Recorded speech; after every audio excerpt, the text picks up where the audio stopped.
Bonjour à toutes et à tous, bienvenue sur ce podcast qui s'intitule « Bâtissons un futur enchanté » avec en complément « Nos choix d'aujourd'hui façonnent le monde de demain ». Ce 5e épisode a pour titre « La génération 2060 sera-t-elle éveillée, robotisée ou sacrifiée ?» Nous vous précisons que cet entretien, comme tous ses prédécesseurs, est consultable sur le site imagesetmots.fr, ce qui permet d'avoir accès aux liens Internet assez nombreux dans cet exposé. Avant de nous consacrer au sujet de ce jour, il me semble utile d'aborder un commentaire général fait par un auditeur sur les précédents articles de ce podcast. Son observation était que les contenus se révélaient sombres et pessimistes. Cette constatation appelle un éclaircissement. Pour toute personne qui a conscience de l'immortalité de son âme ou de son être intérieur, confiance et optimisme sont inaltérables et absolus. Quels que soient les bouleversements qui atteindront la Terre et ses habitants, ils ne seront jamais que des péripéties secondaires dans l'évolution de nos incarnations. En revanche, lorsque nous considérons le monde de la dualité dans lequel nous vivons, certaines circonstances paraissent négatives ou contraires à ce que nous considérons comme humainement constructif. Prenons l'exemple récent de cette monstrueuse affaire de trafic et de viol d'enfants en Grande-Bretagne, à Rotherham, Oldham et Telford, qui semble avoir bénéficié d'une large complaisance de la part des autorités. Lorsqu'une personne est confrontée à ce genre d'informations, plusieurs attitudes sont possibles.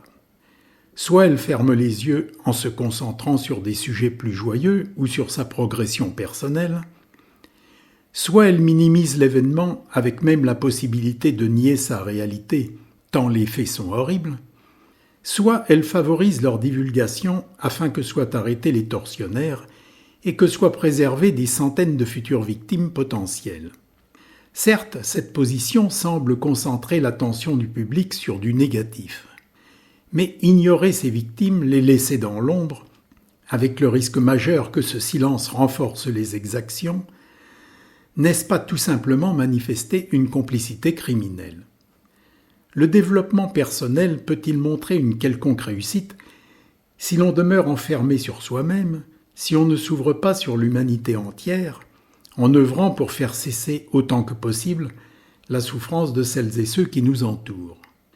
À chacune et à chacun de répondre à la question en son âme et conscience. Fermons cette parenthèse pour aborder le sujet de cet épisode. Une autre manière de présenter le sujet pourrait être « L'humanité est-elle arrivée à un carrefour décisif de son évolution ?»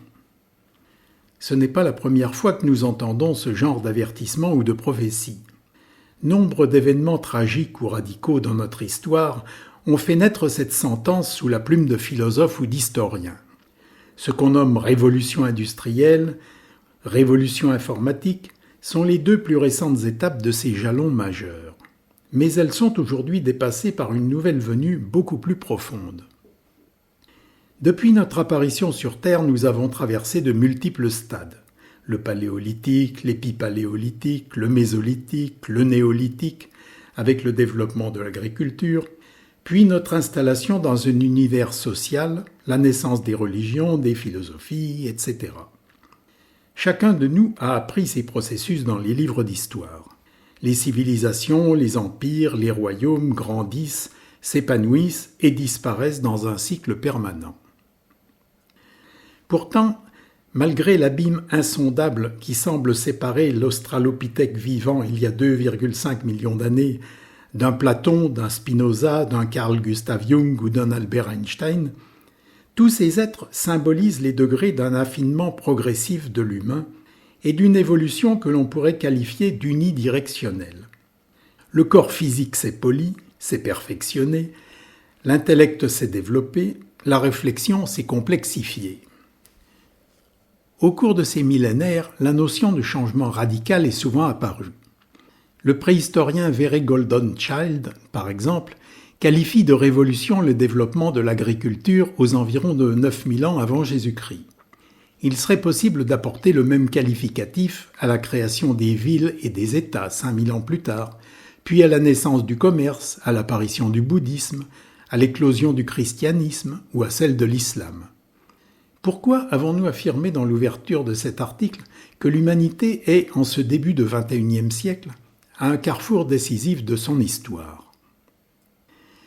Dans les faits, les étapes majeures que nous avons mentionnées ci-dessus semblent répondre à cette qualification. Cependant, elles sont totalement différentes dans leur fondement de ce que nous vivons aujourd'hui. Pour quelles raisons ? Tout simplement parce que chacune d'entre elles contribuait à un cheminement progressif de l'être humain global, corps, intellect et âme, sur une autoroute sans bifurcation. Cet avancement comportait de nombreuses haltes dans lesquelles l'habitant de la Terre avait le loisir de se poser, d'acquérir de nouvelles connaissances, d'expérimenter des erreurs plus ou moins monstrueuses.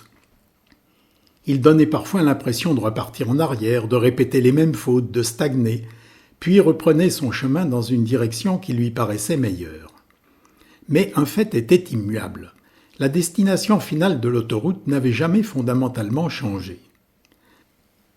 Malgré les innombrables guerres, malgré les tyrannies développées dans certaines contrées du monde, le but final de l'humain semblait, jusqu'à notre époque actuelle, tendre vers un affinement progressif de son être global. Dans cette évolution, l'humain était considéré dans son intégralité. Le corps physique était pris en compte avec une amélioration très lente, mais permanente, de ses conditions de vie matérielles. Le cerveau se voyait, lui aussi, enrichi par le développement progressif de l'éducation, même si les disparités sont énormes en fonction des pays. Quant à la partie spirituelle, elle était prise en charge par les religions, avec tous les excès et déviances criminelles que l'on connaît. Sur un plan global, on pouvait considérer, jusqu'à une période très récente, qu'une progression s'opérait vers une reconnaissance progressive de cette réalité, que notre essence est infiniment plus subtile que l'expression physique offerte au regard.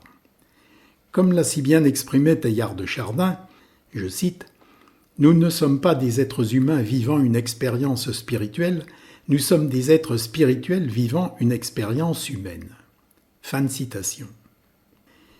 Les messages d'un Bouddha, d'un Jésus-Christ, d'un Mahomet ont apporté à l'humanité la révélation de cette vérité. Mais l'histoire nous a prouvé, à maintes reprises et de manière sanglante, que les religions ne sont pas forcément le meilleur véhicule pour faire prendre conscience à l'homme de sa nature réelle. Depuis quelques décennies, un nombre toujours plus grand de femmes et d'hommes expérimentent cet éveil à la conscience transcendante. Toutes et tous vivent dans leur être incarné la réalité qu'ils sont une étincelle de vie qui, pour un temps donné, s'est habillée d'un revêtement physique. Certains scientifiques eux-mêmes ont apporté des éléments qui semblent confirmer cela.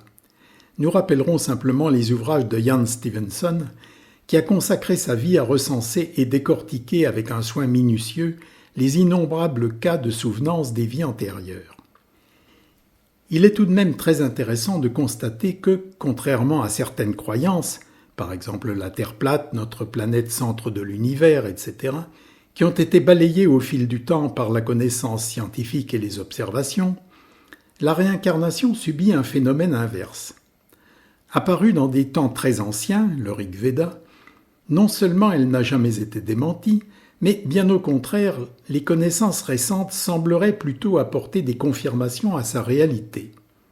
Non seulement par les études qui ont été menées sur les souvenirs, mais aussi par les milliers de témoignages sur des expériences de mort imminente, EMI, qui, à minima, semblent confirmer le fait que la vie dans un corps physique est une partie seulement d'un état transcendantal beaucoup plus subtil et infiniment moins limité.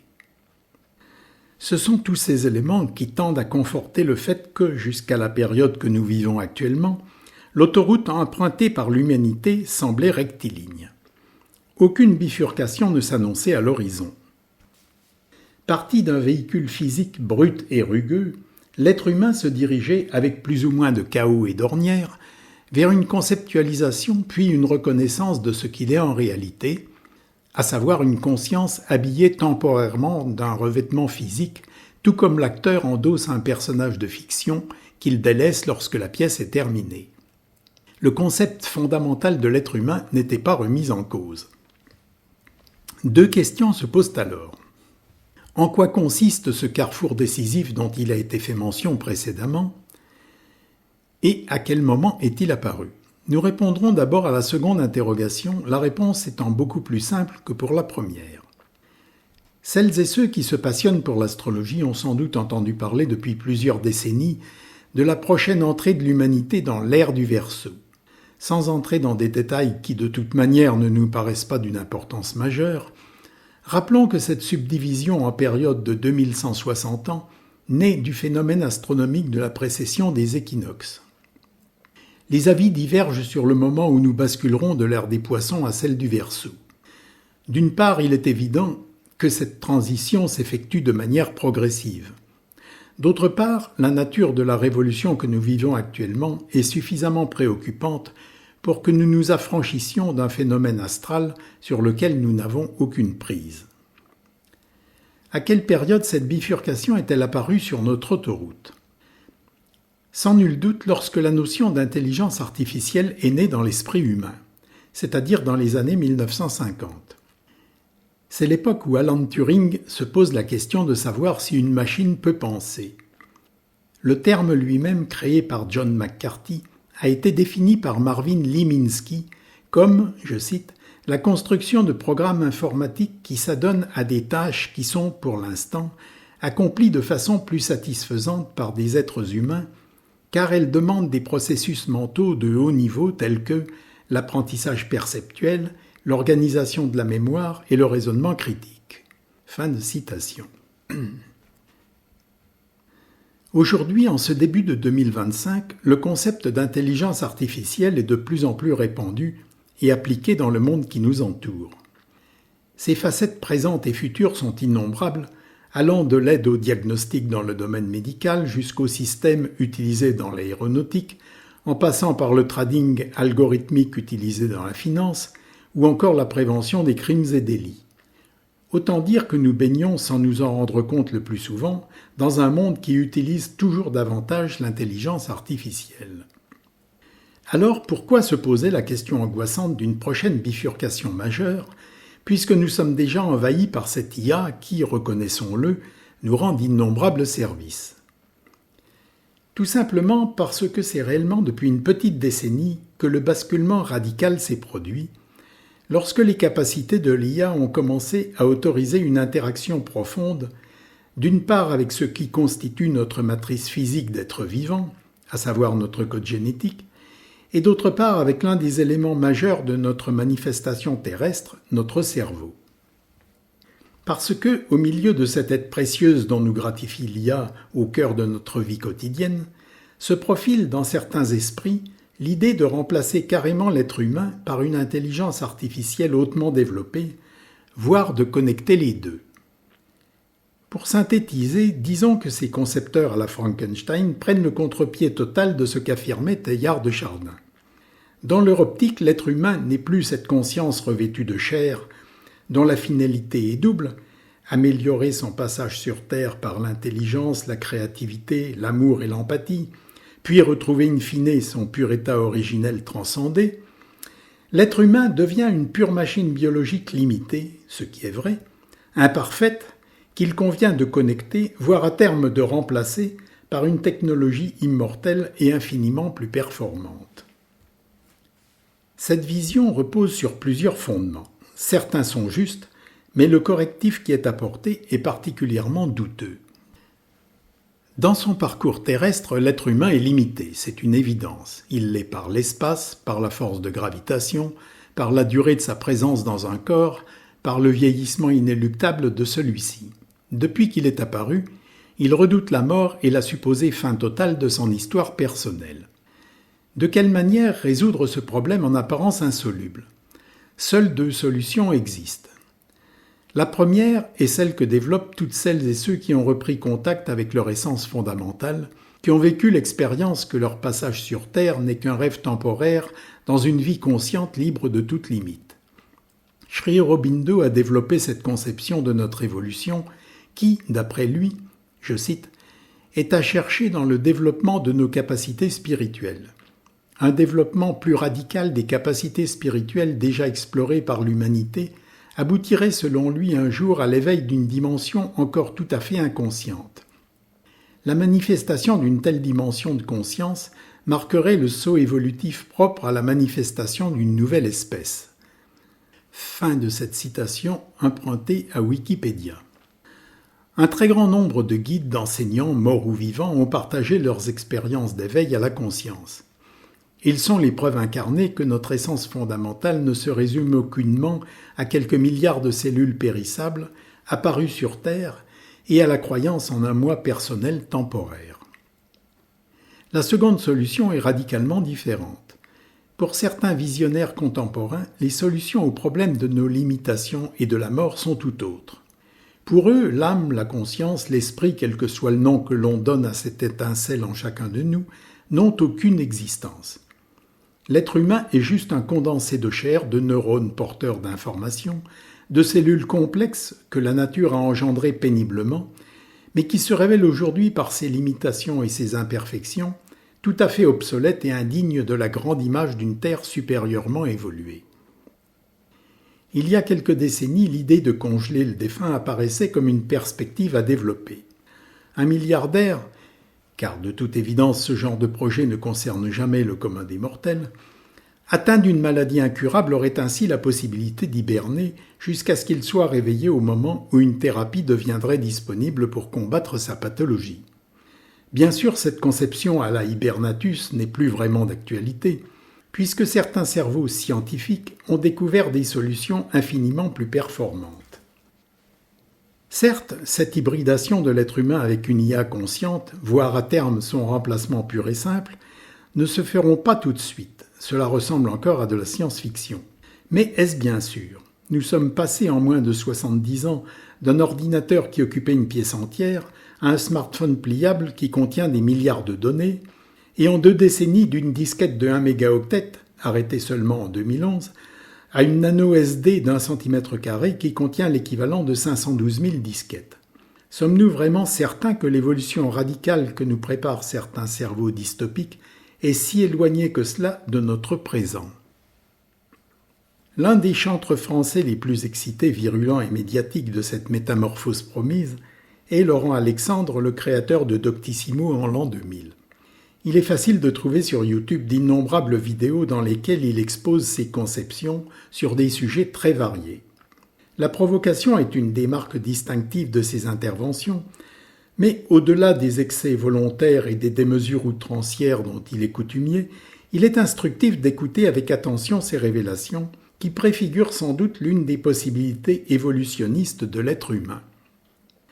L'un des premiers objectifs, peut-on s'en étonner, est de vivre 1000 ans, voire pourquoi pas indéfiniment. Le titre de l'un de ses ouvrages, « La mort de la mort », est explicite.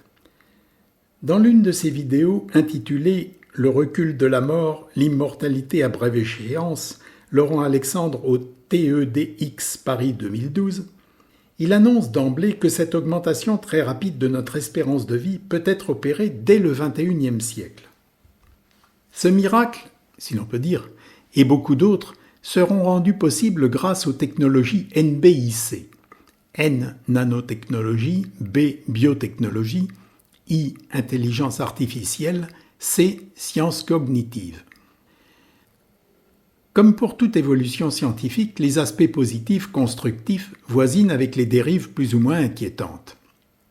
Dans le registre du côté lumière, nous trouvons les applications médicales, les progrès dans les processus de régénération des organes, dans la robotique chirurgicale, dans des implants susceptibles de permettre à des personnes blessées ou handicapées la récupération de tout ou partie de leurs fonctions déficientes.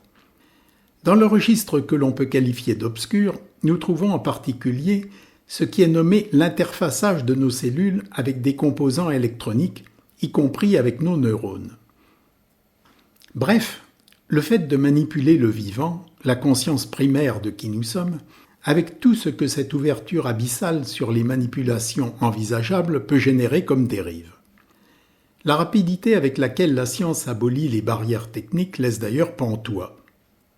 Comme le rappelle Laurent Alexandre, En 1990, les généticiens estimaient que le séquençage de notre génome ne serait pas réalisable avant 3 ou 5 siècles. Il l'a été en 2003. Et toutes les barrières supposées disparaissent au même rythme. Si les faits n'étaient pas aussi préoccupants, ce qui serait d'un certain point de vue amusant dans cette vidéo de Laurent Alexandre, qui a été vue 1 400 000 fois, c'est l'évidence que les scientifiques de ce genre ignorent 2 points fondamentaux. Le premier est le fait que ces décortications, aménagements, modifications, améliorations, dissections de la matière vivante sont certes infinis, mais qu'ils ne sont qu'un jeu de la vie qui tourne en rond dans des octaves vibratoires matérielles à jamais limitées. La véritable évolution qui transformerait véritablement l'humain n'appartient pas au monde de la matière. Le second point réside dans le fait que, de par sa nature profonde, fondamentalement subtile, spirituelle, l'être humain vit déjà indéfiniment. Mais évidemment, ce n'est pas sous sa forme corporelle passagère qui, heureusement, se renouvelle périodiquement. Dans le cas des concepteurs du futur qui n'ont aucune notion de cette immortalité essentielle, le corps physique demeure le seul élément tangible, modifiable et perfectible. L'Association française transhumaniste organise périodiquement des conférences sur le sujet. Dans cette optique du tout matériel, l'intelligence artificielle a une place de choix pour aider l'apprenti sorcier terrien à repousser le plus possible les limites auxquelles sa présence physique ici-bas l'assujettit. Une place d'autant plus grande que cette supposée transformation physique va nécessiter une sacrée dose de technologie compensatrice, car l'humain, malgré sa peur du néant qui est censé suivre le décès, a déjà une propension naturelle à reconnaître comme indispensable le bienfait apporté par un repos mérité au bout de 8 ou 9 décennies d'incarnation. Que dire si l'on devait supporter, avec la conscience que nous possédons aujourd'hui, une présence de 1000 ou 2000 ans dans une même enveloppe corporelle? Quelle galère! Nous aurions grand besoin que l'IA modifie en profondeur notre perception du temps et notre appréciation des événements pour supporter une telle longévité. La nature, par tous ses aspects, saison, naissance, développement, disparition, renaissance, nous prouve à chaque instant que les cycles sont fondamentaux, bénéfiques, créateurs, dans un renouvellement permanent des énergies vitales manifestées. Il faut vraiment que la peur de ce changement radical naturel de chaque élément soit perturbatrice au plus haut point chez certains esprits pour que germe chez eux une idée aussi aberrante que celle d'artificialiser la durée de la vie. La notion d'usure est fondamentale dans les manifestations terrestres. Les montagnes s'érodent, les arbres dépérissent peu à peu, les civilisations alternent entre croissance et décroissance. La vie humaine est partie prenante dans ce modèle récurrent. Certes, la peur de l'inconnu dans lequel les êtres basculent lors de leur transition est souvent effrayante. Mais si l'on fait abstraction de cette crainte irraisonnée, les personnes âgées éprouvent fréquemment le besoin d'un repos mérité après les épreuves subies. Concevoir un être capable de supporter sans difficulté des siècles de vie terrestre, sans éprouver lassitude ou désespérance, nécessiterait à l'évidence une modification radicale de son cerveau et de ses perceptions sensorielles. Pour être plus clair, une seule solution à cet écueil paraît concevable. Transférer dans une machine certaines données mentales de l'être humain, utiles à la société dans laquelle il évolue, tout en occultant les notions et ressentis de fatigue, de satiété, de dépression ou d'ennui. C'est-à-dire opérer une transformation radicale de notre caractéristique d'humain évolutif et sensible.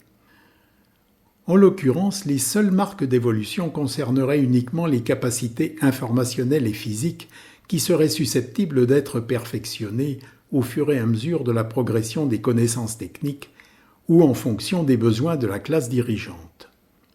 La conséquence majeure de tous ces bouleversements, qui sont promis aux générations futures, est que la dimension spirituelle de l'être humain sera totalement ignorée.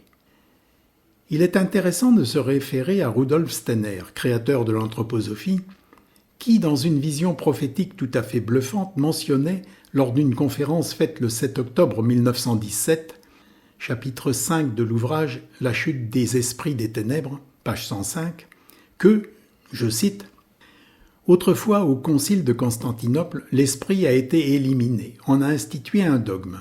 L'homme n'est fait que d'une âme et d'un corps, parler d'esprit est une hérésie. on aspirera sous une autre forme à éliminer l'âme, la vie de l'âme.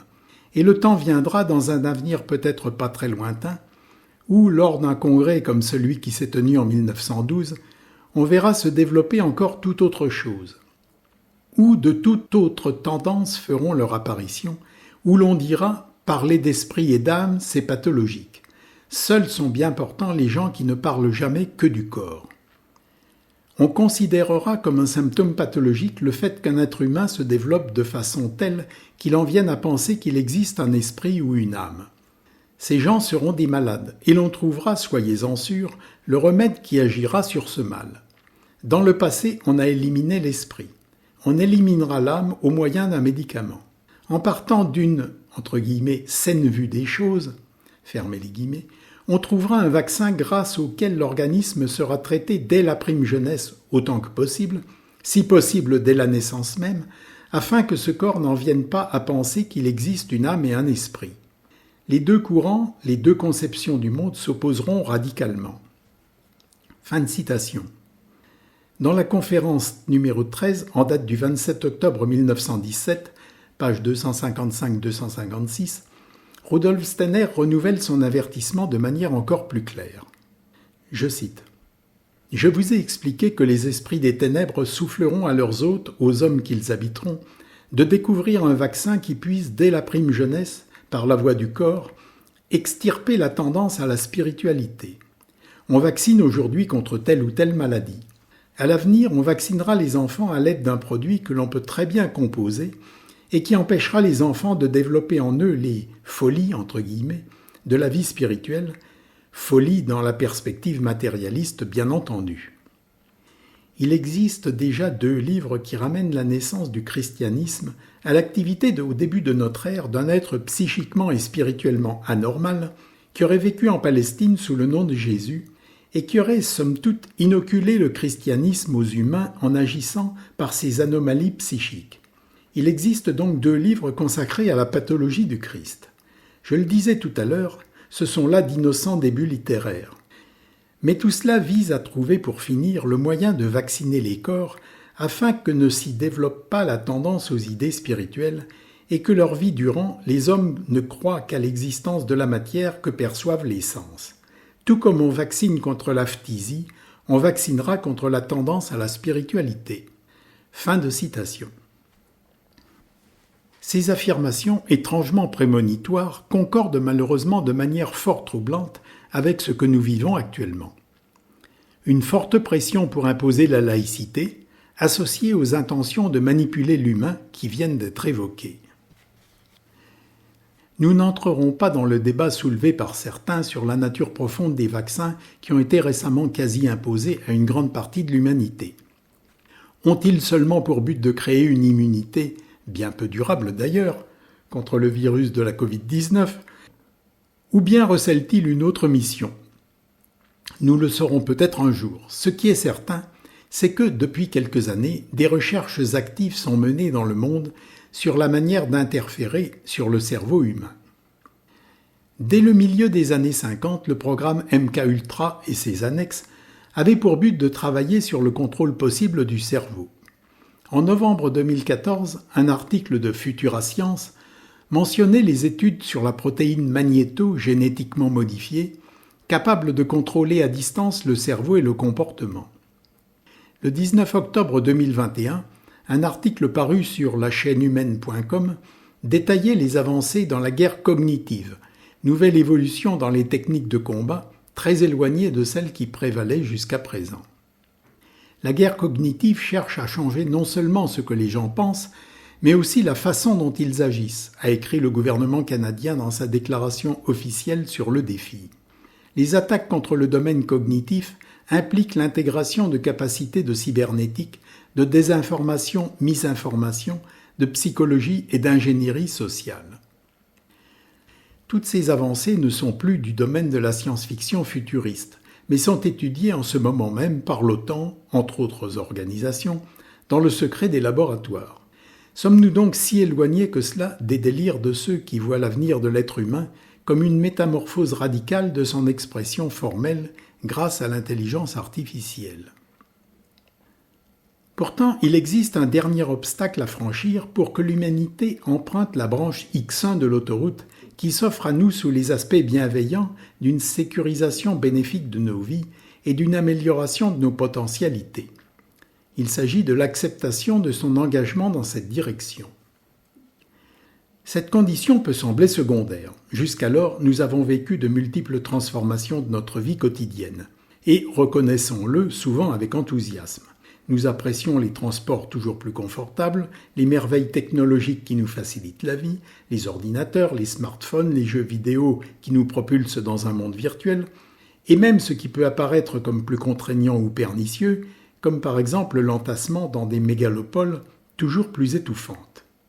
Dans ce cas, pourquoi existerait-il un écueil de la part des consommateurs de technologie que nous sommes devenus à l'instauration de ce monde nouveau, sorte d'hybridation entre la matière brute vivante et l'intelligence artificielle qui nous est présentée par certains comme le Graal ultime. Philippe Guillemant, physicien spécialiste de l'IA qui a travaillé chez Thales, société en première ligne pour le futur processus de cybersécurité mondiale, mais aussi humaniste dans l'âme, explique en quoi consiste ce dernier palier qui doit impérativement être franchi pour que le futur, conçu pour nous par les visionnaires diaboliques, prenne forme, pour que l'humanité accepte d'emprunter cette branche X1 qui conduit droit les humains à leur destruction en tant que conscience incarnée. Cet ultime palier résiderait dans l'acceptation d'un contrôle informatique total de nos existences. Une fois ce cap surmonté, la branche X1 de l'autoroute pourrait dérouler son parcours futur sans qu'il soit humainement possible qu'un retour en arrière s'opère. Est-ce que la description de ce palier ne nous évoque pas une suite d'événements qui sont actuellement en pleine installation ? Selon nos gouvernants qui, pour une fois, fait étrange, semblent agir dans une concertation presque harmonieuse, l'humanité a vécu durant 3 ans une pandémie d'une exceptionnelle intensité. Le taux de létalité du virus, chez les personnes en bonne santé, était pourtant faible et chez les enfants quasiment nul. Mais les responsables politiques et sanitaires, hormis les vilains complotistes bien sûr, ont réussi à induire, grâce à l'aide précieuse des médias officiels, une peur qui tutoyait parfois la panique chez une majorité de personnes. Nous avons eu sous les yeux le résultat de cette mise en condition de soumission savamment orchestrée. Imposition d'un pass informatique pour vivre pleinement, imposition, suspendue depuis mais pour combien de temps, d'une vaccination qui doit être renouvelée sans cesse, et surtout instauration d'une agressivité qui confine parfois à la haine entre suiveurs et rebelles. Diviser pour régner est un adage qui paraît plus juste que jamais. Lorsqu'on contemple cet état actuel de la société humaine, on peut avoir la conviction désespérée que le palier fatidique que mentionne le physicien a déjà été franchi. Les marches suivantes consisteraient en une disparition de l'argent liquide, puis en un crédit à la chinoise, dans lequel les délations rapporteraient des points aux braves collaborateurs, tandis que les résistants seraient privés de toute vie sociale. Pourtant, paradoxalement, Philippe Guillemant voit dans ce que nous vivons actuellement une dernière opportunité pour choisir une voie X2 qui nous offre aussi son parcours. Nous effectuerions une sorte de pause à l'embranchement, avec un aperçu de ce qui nous attend si nous optons pour la route X1 et la possibilité in extremis de ne pas nous engager dans ce bouleversement mortifère. On ne peut qu'espérer la justesse de son observation. Cela dit, sans préjuger de la manière dont l'humanité se comportera dans les prochaines années, et sans plonger dans un pessimisme qui n'a pas lieu d'être, puisque l'étincelle de conscience peut juste être temporairement occultée mais jamais détruite, il est légitime d'être plus que sceptique quant à l'éventualité d'une rébellion de l'humanité. Pour la simple raison que les mesures toujours plus contraignantes qui nous sont présentées s'afficheront en permanence sous des apparences altruistes, bienfaitrices, en osmose avec les préoccupations qui ont été insidieusement installées auparavant dans l'esprit de chacun. Une injection qui se prétend vaccin nous est quasiment imposée. C'est afin que l'humanité retrouve une vie normale. L'argent liquide doit être supprimé. C'est afin d'éradiquer les méchants trafiquants et leurs poules aux œufs d'or. Chacun doit être digitalement répertorié. C'est dans le seul but de nous protéger des terroristes éventuels. La dénonciation de ceux qui ne respectent pas les règles est encouragée. C'est pour le bien-être de tous et l'éviction de la société des moutons noirs. Une alliance subtile et efficace de progressivité et de manipulation mentale. Force est de reconnaître qu'il n'est pas facile, pour une multitude d'esprits qui seront de plus en plus conditionnés dès l'école à obéir aux autorités, d'avoir une conviction et une force suffisantes pour s'élever contre un ensemble de dispositions liberticides, maquillées en contributions philanthropiques et maternantes. Dans l'hypothèse où notre engagement sur la voie X1 se concrétiserait, il est possible d'entrevoir l'un des aperçus possibles de notre futur proche, à savoir une génération 2060 survivant dans un monde fragmenté en deux groupes, dont la divergence fonctionnelle et humaine croîtra sans cesse. D'un côté, ceux que l'on pourrait appeler des hybrides techno-humanoïdes, possédant les qualités de résistance et de longévité des robots, intégrant un mélange savamment dosé de pensée humaine et d'intelligence artificielle.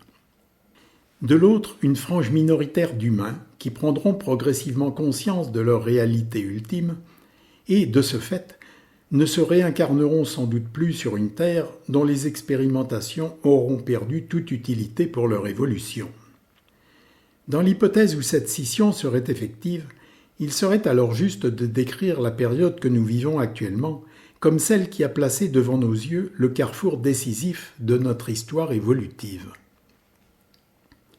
Dans la portion temporelle que nous appelons le passé, les composantes de l'être humain, corps physique, émotionnel, mental, âme, esprit, se développaient de concert, certaines affichant une prééminence suivant les époques, les civilisations, les religions et les personnalités individuelles.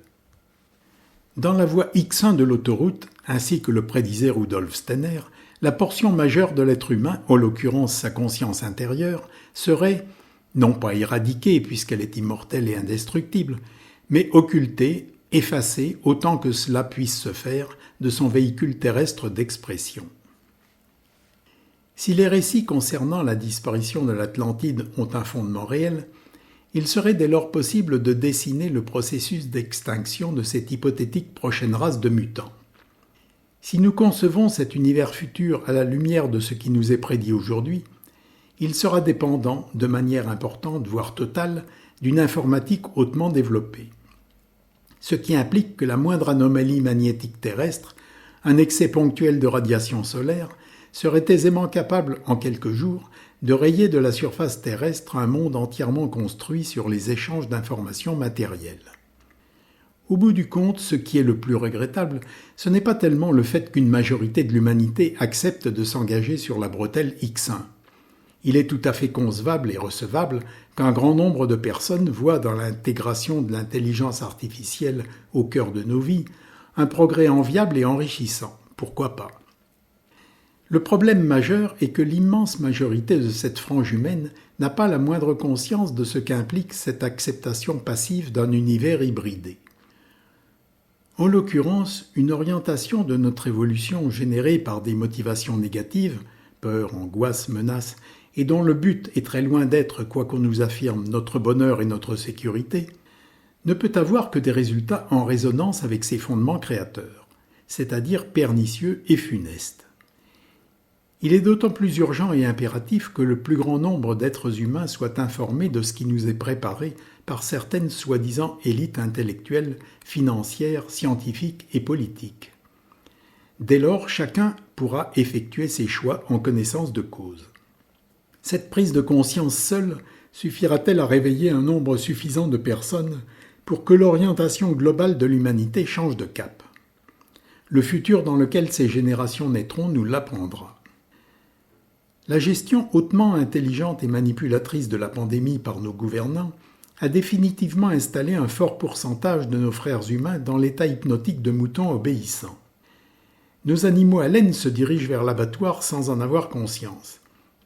Mais à supposer que 10% d'entre eux aient la brusque révélation du but de leur voyage, découvriraient-ils une solution pour échapper à leur sort ?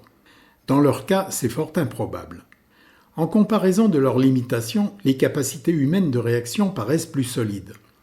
Mais pour qu'elles puissent s'exprimer, il est indispensable que le point de non-retour n'ait pas encore été franchi dans l'acceptation de l'intolérable. Le développement de notre futur nous apprendra si ce point a déjà été dépassé ou s'il est encore une perspective malléable. André Malraux aurait dit, je cite, « Le XXIe siècle sera spirituel ou ne sera pas ». Fin de citation. Peut-être serait-il encore plus convaincu de la justesse de cette phrase s'il vivait encore aujourd'hui, à l'heure du choix de la bifurcation devant laquelle se tient l'humanité. Cela dit, si notre capacité collective d'influer sur l'orientation de notre futur paraît douteuse, il n'en est pas de même pour notre potentialité intérieure de maîtriser notre évolution. Aussi puissantes que soient les pressions extérieures pour nous maintenir dans la matérialité, elles n'ont aucune action sur la permanence de notre être intérieur et des trésors qu'il nous offre. C'est la raison pour laquelle il est plus capital que jamais de choisir l'orientation intérieure que nous donnons à notre existence, en ayant la conviction qu'il n'y a pas de bien ou de mal dans l'absolu. Il n'y a que des franges d'expérimentation différentes, plus ou moins en harmonie avec ce que nous sommes originellement. Certains physiciens, tels Philippe Guillemant ou Carlo Rovelli, expliquent que le temps n'a pas la réalité que nous lui prêtons, et qu'il se détermine en fonction de nos pensées. Espérons donc que la génération 2060 vivra dans une frange qui aura eu la sagesse de placer la spiritualité de l'humain au cœur de son développement. Un grand merci à toutes les personnes qui sont parvenues au terme de ce podcast et nous vous donnons rendez-vous dans une quinzaine de jours pour un nouvel article. Bonne journée à toutes et à tous.